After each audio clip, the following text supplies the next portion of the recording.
We've got to come together as women and find ways of having our voices respected and heard and moving the needle and supporting each other. You know, the hardest part of this is feeling like you're doing it alone. And you don't have to do it alone. There's a sisterhood that will support you in reclaiming your life. And we're going to do that together. Welcome back to the Essentially You podcast, all about reinventing your health with safer, cheaper, more effective natural solutions and powerful lifestyle changes so that you can become the CEO of your health. I am your host, Dr. Marisa Snyder. Today, I am talking with Misty Williams, the fabulous host of a hot new online event called The Fix for Female Hormones.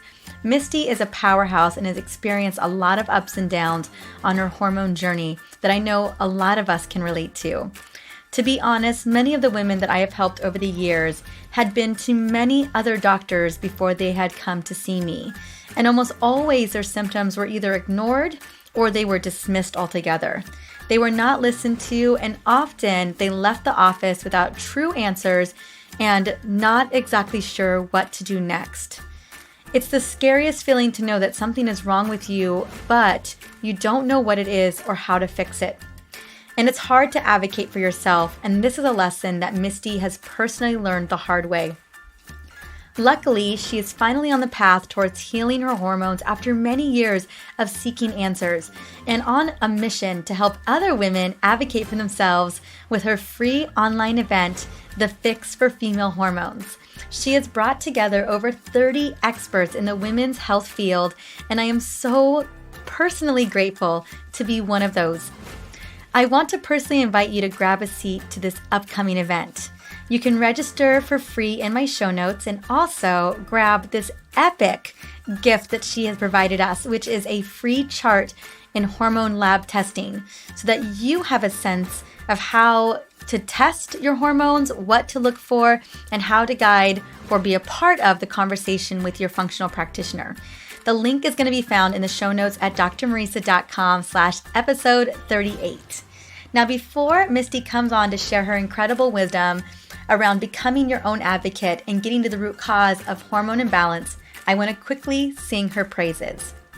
A 15-year entrepreneur and digital marketing strategist, Missy spent years struggling to reclaim her health and vitality after a botched surgery to remove an endometriosis cyst, followed by debilitating brain fog, extreme fatigue, tanked hormones, unexplained weight gain, 45 pounds in 4 months, hypothyroidism, thyroid nodules, and premature ovarian failure. After her doctors told her they didn't have answers outside of drugs and surgery, Misty embarked on an arduous path of finding answers to reclaim her energy, brain power, and figure. She founded HealingRosie.com to provide women with resources and a community to successfully confront the unexpected chronic health issues that are often experienced by high-performing women as they age.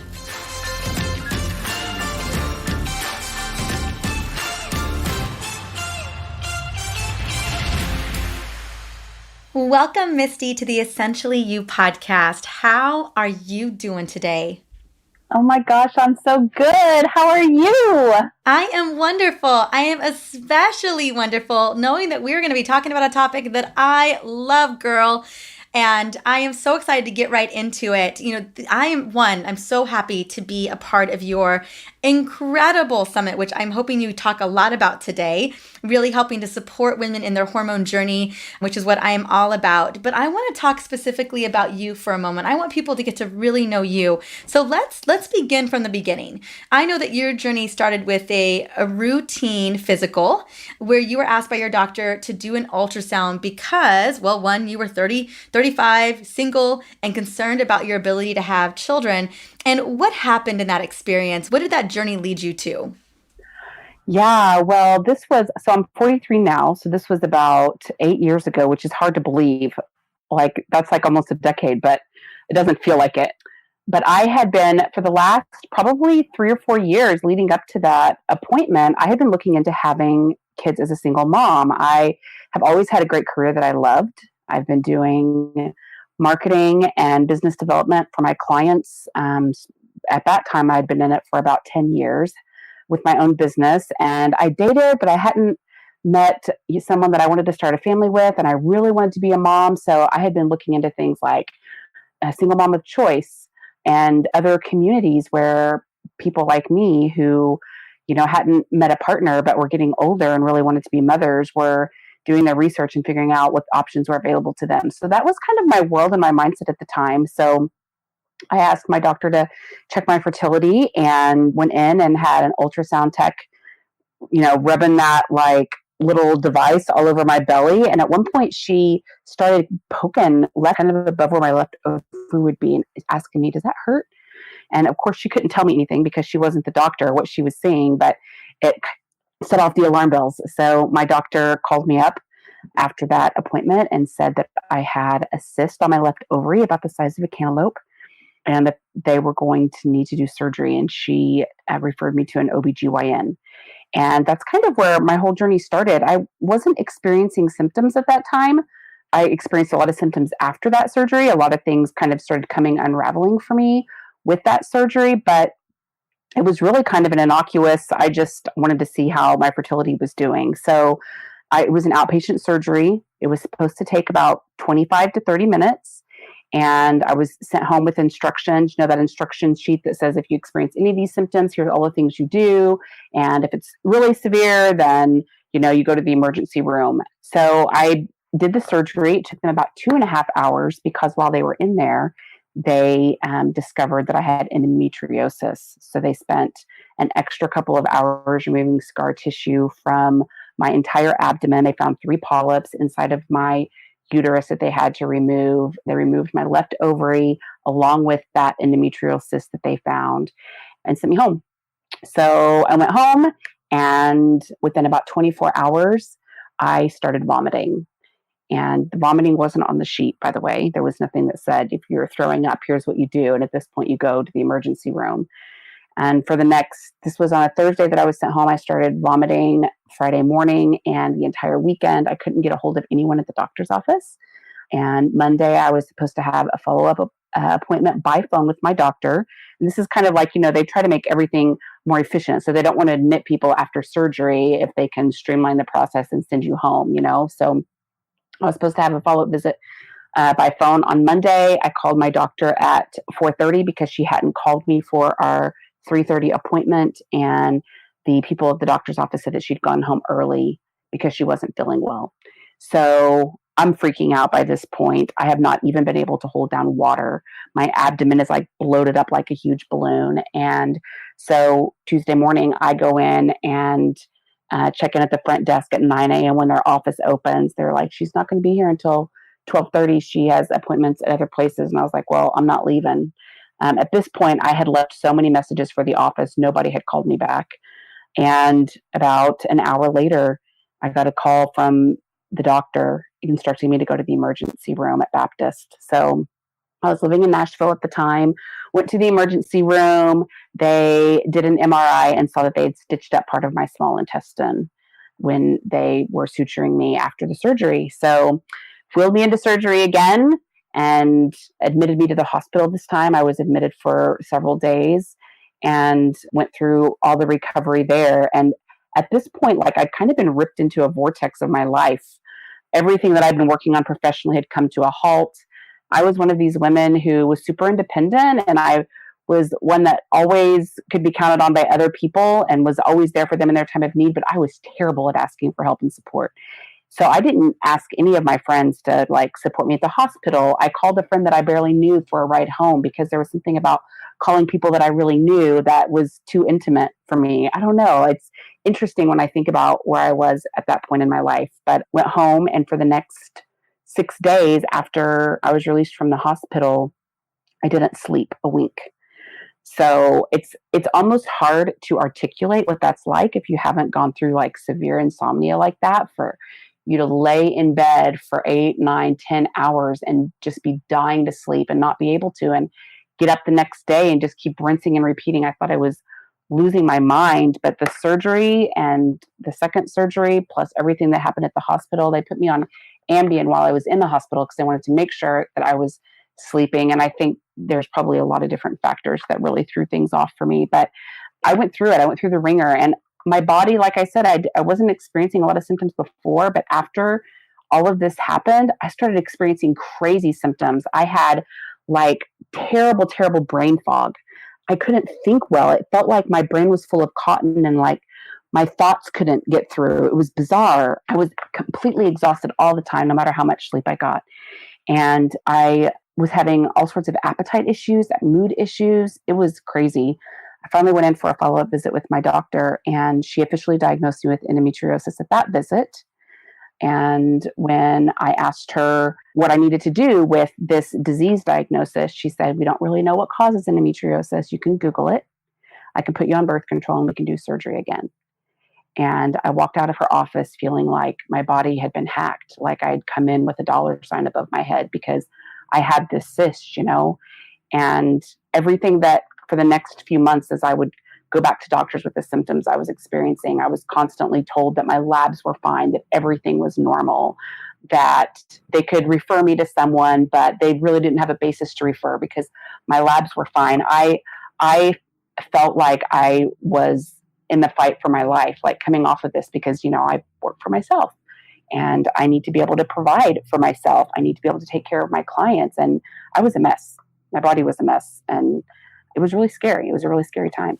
I can imagine it was a really scary time, going from just wanting to check things out to there being these emergency alarm bells and someone just taking your health into their hands without really felt like a lot of responsibility or care and concern. You come out the other end kind of getting spit out with no real understanding of what to do. You are running your own business, so not a lot of other people to rely on to help support you at this time.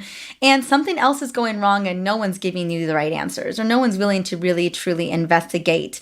And so in this state of fear and probably confusion and just a lot of emotions happening, body not functioning properly, what felt like the next step for you? Did you feel like you were on this major crusade?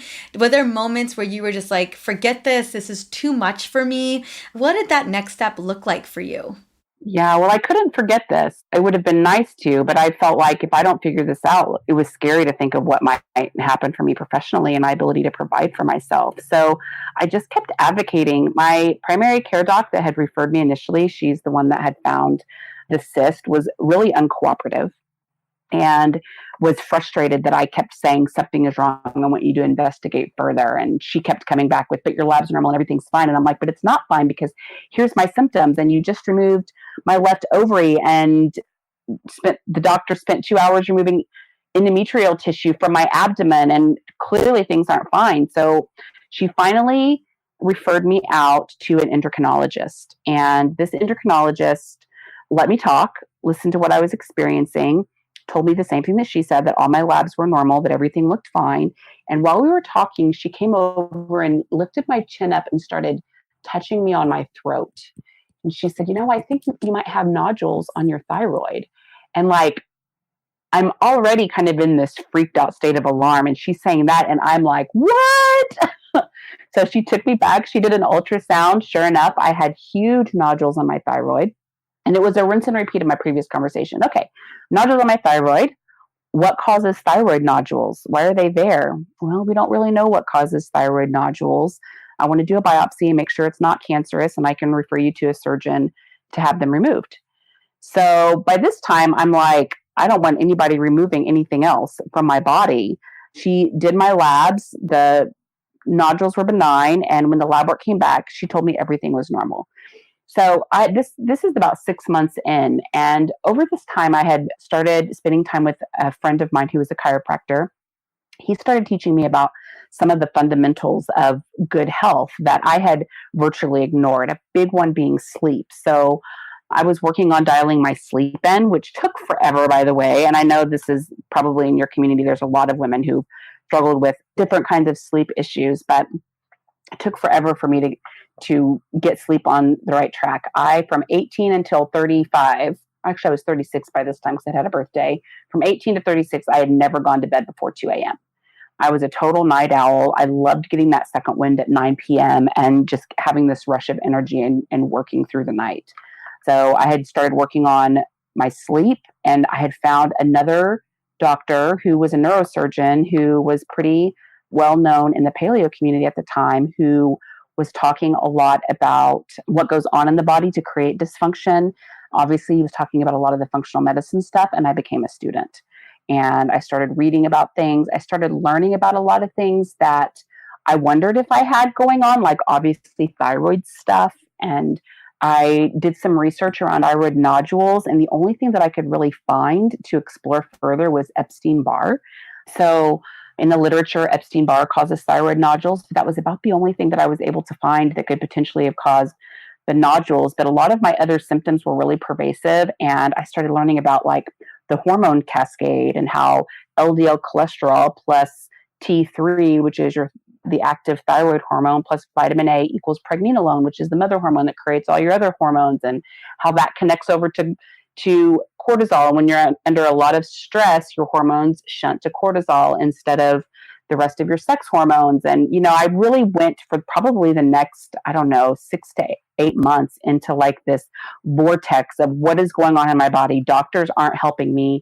I've got to figure some of this out. And I started making a little progress. And the big thing that I started picking up on with my doctors is if I didn't have something in my lab work for them to research further, something that was amiss or awry, then I wasn't going to get any help from mainstream doctors. And I started learning that bioidentical hormone replacement would likely help with a lot of the symptoms that I had been experiencing. I started learning about endometriosis and estrogen dominance, which contributes to a lot of female conditions, not just endometriosis. So it was really kind of a learning time. And I started piecing together optimal lab values and just different things to help me advocate for myself. And I just kept chipping away, trying to figure out, what do I need to do? How do I need to approach things to get better? I did radically change my diet at this time. I went full paleo, got rid of gluten, got rid of nightshades, started working on gut healing, all the stuff that we kind of know in the functional medicine space that really helps, the ancestral health space that can really help get your health back on track. So yeah, it was a lot of doctors saying I was fine and me just feeling like I was on my own is what it was. Yeah. And in this journey, you talked a little, feeling like such a big lesson here and a hard lesson to learn that we really do have to be our own advocates, and we're really having to go to bat for ourselves and kind of doing our own research. And I know that can feel very overwhelming, but sometimes it's just what we have to do. There's this scenic route that we got to do to get over there. In this experience, in this discovery of what was happening with your body and getting more clarity around the thyroid functioning, your hormones functioning, besides kind of revamping your diet, which I know was so foundational, was there anything else that really helped to get you feeling like yourself again? There was a lot of things, but to be honest with you, let's see, that was the first couple of years of my journey. I didn't really start feeling like myself until the last couple of years. So it was 5 years of just a crazy roller coaster. I had a really hard time finding even a functional medicine doctor to help. In Nashville, I worked with a functional medicine doctor briefly. I found an integrative medicine doctor, but they really didn't want to help me either. I was actually fired from one doctor's office because I was really pushing for them to look closer at my hormones. So one of the things that was crazy about 2 years in that happened, or maybe it was 2.5 years in, is I started gaining weight. I gained like 45 pounds in about 3 or 4 months, unexplained, out of the blue. I was doing all the health stuff at this time. I've been working on my sleep for a couple years by now. I was eating cleanly. I was working out with a trainer. I had done a lot of stress mitigation stuff. I was wearing the amber glasses at night, really paying a lot of attention to light cycles and, what I was exposing myself to in my environment. So all these things I had been applying to suddenly gain 45 pounds was like, what is going on? That's a big amount of weight. I mean, it's a lot. And I'm 5'2". I'm a little girl. So it was insane. And even going to doctors saying, I just gained 45 pounds, they were looking at me like, what did you do wrong? We know how people gain weight. Right, exactly. Kind of, it's, you're eating cookies in the closet kind of thing. Like, I know you're telling me that you eat well. And I knew at this point that it wasn't about food. Like, I knew what I was doing at home. And I think that's what made it even scarier is this was happening to my body. I had ballooned up over 200 pounds. And, where was this coming from? So yeah, I connected the dots now, though. I know now what happened looking back. I had had the mercury fillings removed from my mouth. I had 2 fillings that had failed, and they did not dam the mercury. So yeah, all of that mercury, they just drilled it out. It went up into my brain, into the hypothalamus, down into my thyroid, and within a couple of months, I started gaining the weight. And no one ever asked me about heavy metals. It was never asked in any of the doctors that I went to, any doctors ever. So I went to 2 functional medicine doctors out in Nashville. I've been to 2 different functional medicine doctors here in Austin, and I love the doctor that I'm working with now, but nobody ever asked about metals. And in my history and everything, I don't remember a question ever coming up about metals and anyone ever connecting those dots. But that was clearly the triggering event when I put a timeline together and listened to some of the interviews that are part of my summit coming up. It was like, oh yes, it was the metals that did that. And I'm actually about to start on a metals protocol right now.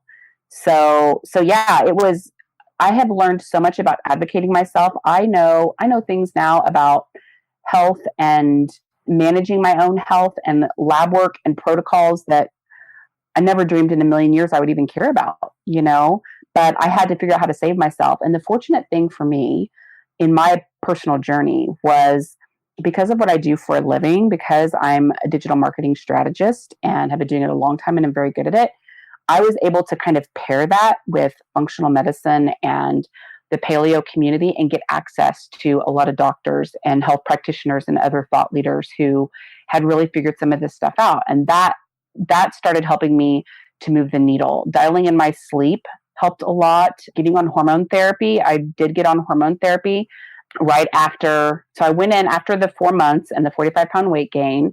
I saw a doctor who ran a bunch of labs, and my labs came back showing that I was in premature ovarian failure. My LH, I might butcher this because I don't have my labs right in front of me, but I believe my LH was super high.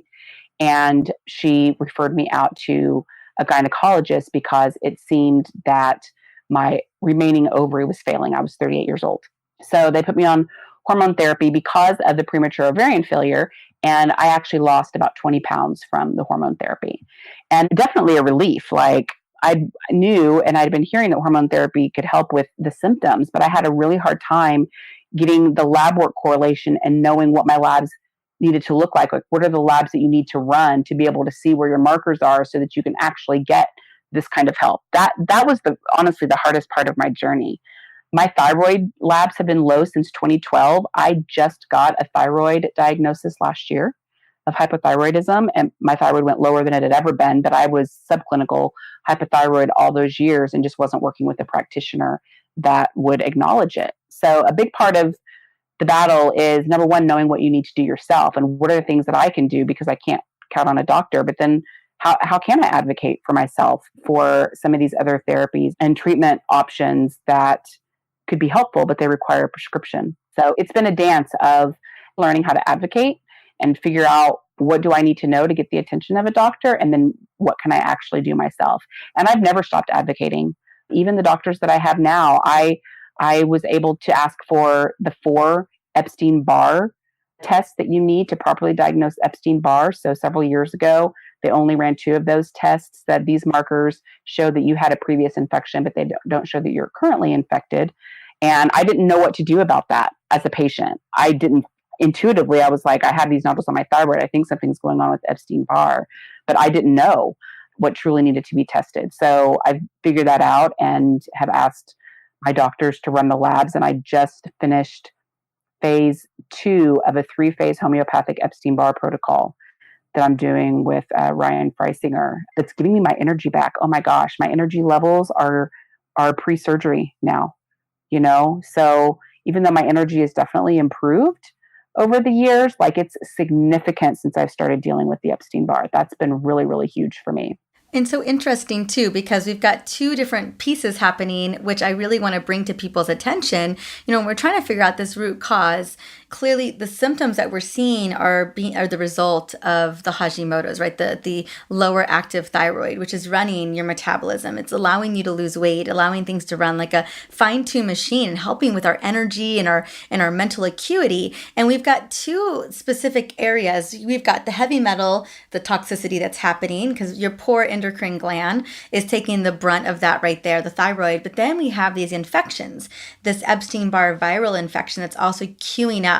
And that Epstein-Barr virus could also have been queuing up what happened with the endometriosis. I mean, it could be very much interconnected. And so what I want to emphasize is, what a journey this has looked like. And we're talking about your energy is coming into play, right? You're finally starting your heavy metal protocol. You're just in the middle of the Epstein-Barr protocol and starting to see the light at the end of the tunnel.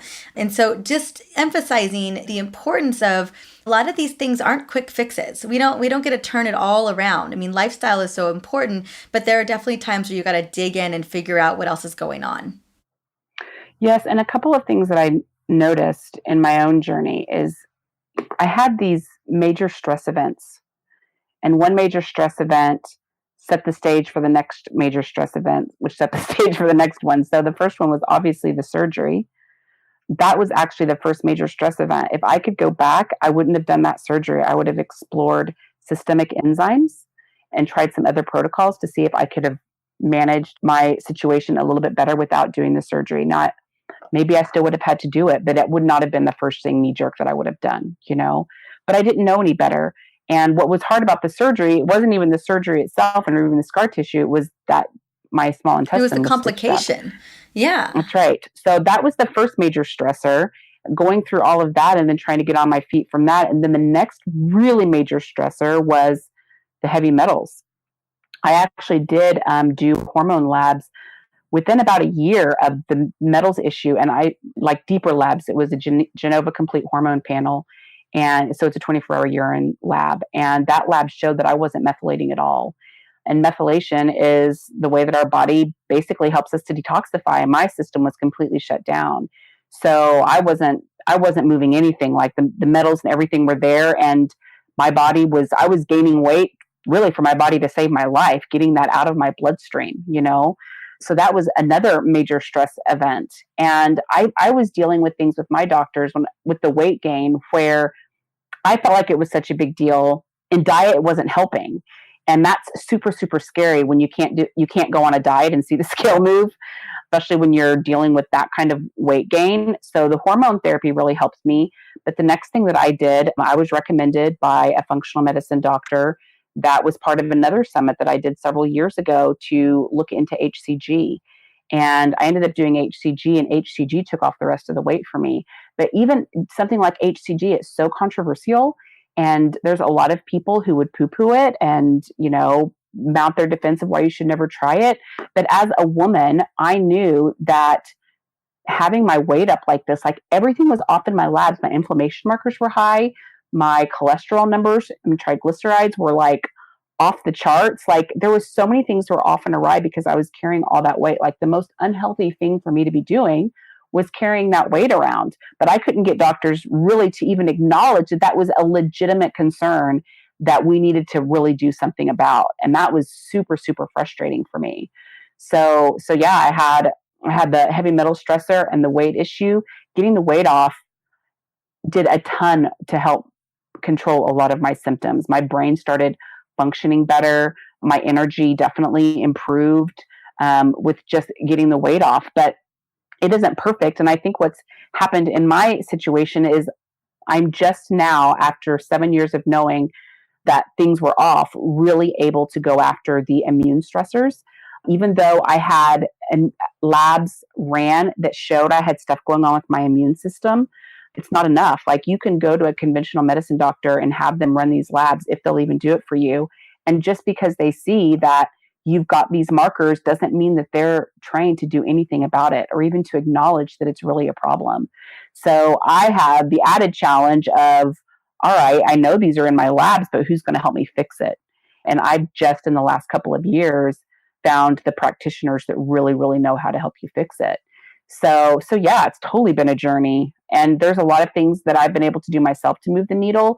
And then there's some help that I've gotten from doctors along the way. But I would say in the last 24 months, especially, like all the dots are connecting and I'm saying, oh my God, here's what we have to go after. Whenever we start dealing with the flabby, foggy, and fatigued symptoms, we have to look at the immune stressors, see what's going on with our immune system. We've got to look at heavy metals. We've got to look at mold. We've got to look at gut issues.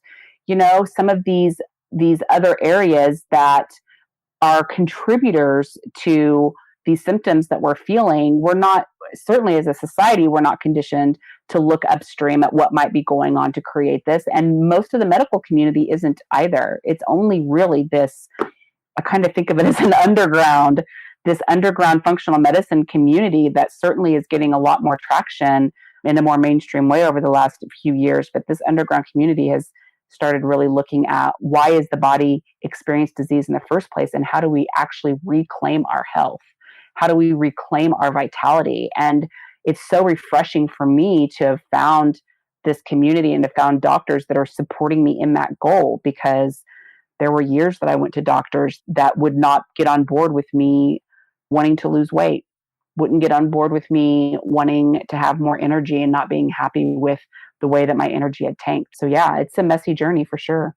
And I'm not alone. No, you're absolutely not. I mean, this is, as women are listening to this interview, I feel like a lot of us can relate. When I've looked at the crux of the root cause of my hormone issues, I mean, it's in the beginning when I was younger, it was lifestyle. I was very stressed and I was running a very fast paced life and I wasn't taking care of myself, and that was falling apart too. And we do see that. But then we start to look at all of the other, kind of the tipping point triggers like pathogens, like toxicity. Those are the big triggers that really send us into these spirals. And it is difficult to navigate because oftentimes with labs, you really only begin to see indicators on labs when things are really bad. I call them that's the red light zone where things are, if they're showing up on labs, it's a problem, because oftentimes a lot of our symptoms that we see with women, and that you had experienced, a lot of it was subclinical in the beginning, or they weren't looking in the right direction. And from what I understand too, I mean, the struggle, the frustration, the journey that this has been for you these last 5+ years, I know has inspired you to create a mission, because I'm guessing that you've talked to a lot of women who have very similar stories to your own. Yeah, I have talked to a lot of women, and it's funny how you start going through this stuff. And for me, I had girlfriends that watched me gain 45 pounds, and about a year later, I had lost the weight again, but they kind of watched me go through all of that. And they heard the stories of what I was dealing with my doctors and the fatigue and, all the different things. So when they start experiencing their symptoms, they reach out and want help. And what's really interesting about this area and what's hard about this area is I wish I could tell my girlfriends, oh, you want help? Here's the formula, it's 6 steps, and you can get this thing on the right track again. It's really not that simple. And no matter what I'm able to do with my girlfriends to kind of point them to resources, the thing that we all need more than anything is an idea of how to advocate for ourselves and some sense of what we're actually fighting against so that we can get traction. And that's really what's inspired me to want to do more. For the last 3 years or so, I've had the privilege of being able to handle all the marketing for the largest paleo conference in the world, Paleo FX. And I love that. It's given me access to amazing thought leaders in our space. It's, helped me to continue to make huge strides in my own healing journey. But one of the things that I've noticed is that a lot of the protocols that we talk about and a lot of the biohacks that really work well in our space for men don't work so well for women. And I have a lot of those private conversations, even with other practitioners, of how much harder it is for women to move the needle on their health and to get traction than it is for men.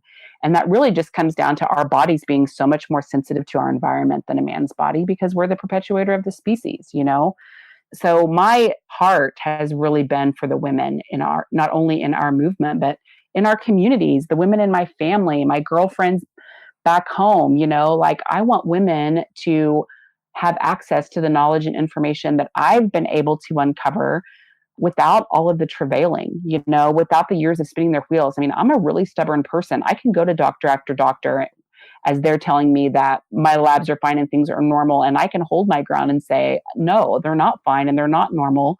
And it's not okay just to pretend like all of these things aren't happening to me. But there's a lot of women who don't necessarily have the time or energy to be able to take that on. And I want to support those women in being able to get healthy. So yeah, this has been something that's kind of been burning in me. And I'm really fortunate that the people in our movement have caught the vision for what Healing Rosie can be, and for this summit that we're doing together that Marisa, you're part of. We've been really blessed to have a lot of people buy in and want to make the difference and lift the boats for women. And so that's really what the Fix for Female Hormones is all about, is taking all the things that I've learned over the years and hopefully compacting that timeline. I'm in this awesome stretch right now of just like breakthrough after breakthrough on the health front. And I'm totally getting my life back and my energy back. And it's fantastic after 7 years of so much struggle, and what I want for women. And I know what you want for women. And it's what motivates you and all of your work is to be able to, condense that down and acknowledge what you're experiencing. I want to acknowledge the struggle. And then I want to say, here's the path, and provide the tools. One of the free downloads actually for the Fix for Female Hormones, when people sign up for this free online event, is a lab tracker. Because the number one thing that I've been able to use to advocate for myself with my doctors is lab work. And it's not enough. If you go to your doctor and you ask them to run your labs for you, they're going to have their labs that they run. They're not likely to run the right labs. So you need to know what labs you really want run. And you can usually get doctors to run a full list of labs at your request around the time of your physical each year. So you want to know, what are those labs? And then you want to know for yourself, what do these labs mean? If I'm optimal, if my health is in a good spot, what would my numbers look like? If I'm skewing low, what does that mean? If I'm skewing high, what does that mean? And so I partnered with my friend Chad over at Maximize Genetics, and we put together a lab tracker so that women can download this at the onset of this journey that we're taking together and get an idea of what labs they need to run so that they can start advocating for themselves with good lab work and learn what's going on in their own body too. Oh, I love that. I think that is such a great tool set to have. And you're absolutely right to be able to have a place where you can track what you're seeing in your labs based on what you've been told or what's showing up. I think is such a great tool. My audience is always asking for that. And so I really want to encourage everyone. I feel like, a lot of listeners today, if you're listening, there's a lot of things that you're going to be able to relate to when it comes to Misty's massive journey. And so I'm so grateful, Misty, that you've brought together all of these incredible experts. I, for one, feel so honored to be a part of this amazing event and amazing movement on really the fix for our hormones. I mean, this is what I do. And you're right. This is what I was put on the earth to do. I love to serve women at this capacity. And that's such a wonderful freebie. So tell us a little bit more. When is it going live? I know people can register it for now, and I'll have a link in the show notes so everyone can go and get linked up. So I want to encourage you guys to register today to get that wonderful freebie. But when do we go live, my dear? Yeah, so the Fix for Female Hormones launches on October 1st. I have pulled together some of the top experts in our space to talk about all the different facets of reclaiming our health and vitality. So we definitely have some really awesome conversations happening around hormones themselves. But the thing about hormones is they're at the effect of everything else going on in the body. So for example, my hormones tanked and my thyroid hormones have tanked in part because of heavy metals, right? So yes, I'm on hormone therapy, but that's not nearly enough. Like, the fact that I have to be on hormone therapy is a tell that something deeper in me needs to heal. So I went out and found awesome experts to talk about heavy metal toxicity and what you can do to heal heavy metal toxicity. People like Dr. Christopher Shade and his Quicksilver protocol, and Ryan Freisinger, who is an amazing geneticist here in Austin that I've been working with over the last about 10 months now, who's really been able to help connect the dots for me in my own healing journey. So I wanted to shed some light on this whole hormone conversation and not just talk about hormones themselves, but talk about kind of the outliers that all affect our hormone health so that people had resources and a reference for what to do when they start seeing things come up in their own lab work, or when they start suspecting that they might have a deeper issue with the gut, for example. We have several conversations around gut health and healing. We have some really practical conversations around eating and what do we need to be eating and how can we leverage things like spices to massively reduce inflammation and help us lose weight, for example. Your talk actually was one of my favorites because there's so many amazing uses for essential oils and so many things that we can do to clean up our environment. One of the things that affects endometriosis, as I mentioned earlier, is this idea of estrogen dominance. And I was really surprised to find out that so many of the cleaning products I was using, the lotions I was putting on my body, my shampoo, detergents, like all these things that I'm using in my environment are full of xenoestrogens that are basically tripping up all of my receptors on the inside and contributing to my disease state. So it's not enough just to go, on hormone therapy and to change your diet, but you have to clean up your whole environment. So your interview was a fantastic one as far as essential oils and what we could do. I've been using essential oils for several years, but after your talk, I went and put together spray bottles and made my own cleaners because I've been using Myers cleaners for years, and I just loved the idea of being able to mix things up myself. So I wanted to go a lot of places with this summit. I wanted women especially, to really understand fundamentally what's going on. I wanted women to feel acknowledged in what they're experiencing. You're not crazy. You don't need to be on antidepressants to help you get well. What you need is really good protocols on the health front, on the environment front, on the genetics front, on the hormone front to help you get well. And it's jam-packed. Like every conversation, even though I've been in this space for so long, I feel like it was a boot camp for me, for sure. So I'm super honored to be able to bring this to my sisters. Women rule the world, and I want every woman to have the opportunity that I've had to really change course for the better and to reclaim your health and vitality. And you can do it. And you don't have to believe that we're getting older and this is just the way that it is. You don't have to believe that perimenopause and menopause means that you're going to be overcome with moodiness and weight gain and hot flashes and just a quality of life that's tanked. Life doesn't have to be that way. And there's so much that we can do to reclaim our health. I love it. And I love your mission. I love all the things that you're doing to help really create just the solutions that women are looking for. Misty, thank you so much again for coming on, not only sharing your story, but sharing your wisdom and giving women a voice to advocate for themselves when so often we are dismissed in this healthcare system. Yeah, that's right. Dismissed is the right word. And even hearing you say that kind of just makes my muscles tense a little bit because we've got to change that. We've got to come together as women and find ways of having our voices respected and heard and moving the needle and supporting each other. The hardest part of this is feeling like you're doing it alone, and you don't have to do it alone. There's a sisterhood that will support you in reclaiming your life. And we're going to do that together. I love it. Well, thank you so much, my dear, for coming on. I can't wait for the summit that's coming out really, really soon. And congratulations on putting together this amazing event. And thank you so much for including me as well. Of course. Thank you so much for joining and promoting and being so supportive. You're such a great advocate for women. I'm so glad you're one of my sisters. Aw. All right, honey. We'll talk to you soon. Thank you. Wow. I don't know about you, but Misty's journey and mission really, really resonates with me. I know because I've been there. I have been misdiagnosed or told that nothing was wrong when clearly something was terribly wrong with me. Now, if you would like to get to the bottom of your hormone questions and concerns, Misty has brought together some of the best experts in the field of women's hormone health to shine the light on getting your body back on track. And I'm so grateful that she created such a wonderful gift, her free hormone lab tracker. And the reason for that is it's important to be able to discover which tests you should run, and knowing those optimal values to help guide your healing journey, including panels for hormones, lipids, thyroid, CBC, infectious diseases, and more.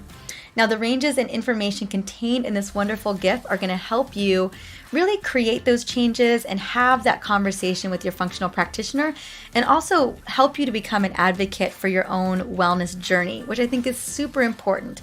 I also hope that you decide that you want to join us on October 1st to listen in on all these incredible interviews at the Fix for Your Female Hormone Summit. We're going to be teaching you about how to regain energy, recharge your brain, overcome illness, and really get your body back on track, which I don't know about you, but that is such an important thing for me. I remember when my body was not on track forever, and it messed up everything. It just dominated so much of my life. So how you can register and get this epic free gift is you just got to go back over to my show notes at drmarisa.com/episode 38 to just click the link and register. I'm excited to see you at the online event. I hope you get to check out my personal interview. We had such a great time. And as always, thank you so much for stopping by and listening in to the Essentially You podcast. The upcoming episode, which I know you guys are already looking forward to, is devoted to self-care mastery. Now, are you excited? And it's going to be with my dear friend and essential oil goddess, Brianne Hovey. Brianne has literally cued into something very, very special regarding self-care, and you are not going to want to miss how she sets you up for success by shifting your belief. Until then, until the next episode, have a beautiful day.